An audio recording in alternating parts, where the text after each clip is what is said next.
إذا كنت من اللامبالين بمكان الهاتف ويمكنك أن تضعه في أي مكان وتعرضه لأضرار الكسر والانحناء، فلا بد لك من الحصول على هاتف مختلف ومميز قادر على تحمل الظروف المناخية القاسية.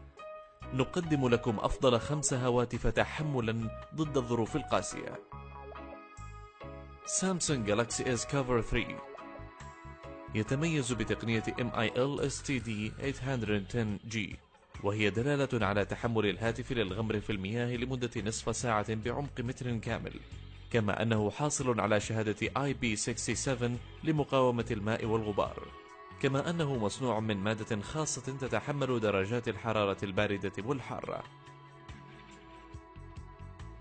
جهاز Xiaomi Mi 5 هو هاتف بنظام تشغيل أندرويد صنع في الصين وغير متوفر في الأسواق الأمريكية، بالتالي لا يسهل الحصول عليه في دول الشرق الأوسط، وهو من أكثر الهواتف صلابة في العالم، فهو أصلب من الخرسانة، حيث تمت محاولة ثقب خلفية الهاتف دون أن يحدث له أي ضرر.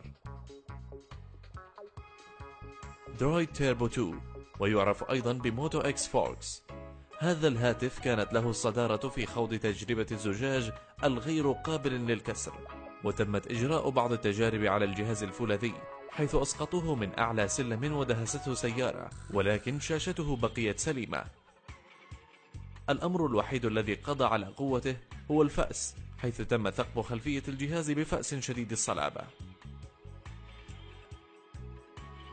The Cat S60 هو هاتف فائق الصلابة بشاشة 4.7 بوصة غير قابلة للكسر، وتم عرضه في المؤتمر العالمي للهواتف الذكية عام 2016، حيث يمكن لهذا الهاتف أن يتحمل السقوط من أعلى سطح إسمنتي من ارتفاع 2 متر، بالإضافة إلى مقاومة الماء والغبار والرطوبة والأمطار، كما يمكن وضعه في الماء على عمق 5 أمتار لمدة قد تتعدى الساعة.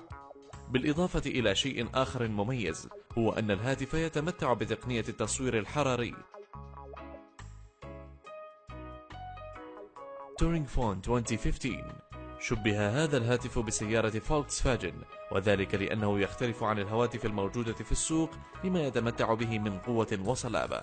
يتميز هذا الهاتف بوجود شفرة من الصعب اختراقها، مما جعله يتمتع بنسبة عالية من الأمان، ويتكون من النحاس والنيكل والفضة والألمنيوم، وله مظهر لامع يشبه المعدن، كما أنه غير قابل للحرق أو للكسر لأنه مصنوع من مادة ليكويد مورفيوم، وهي مادة أقوى من الحديد والألمنيوم.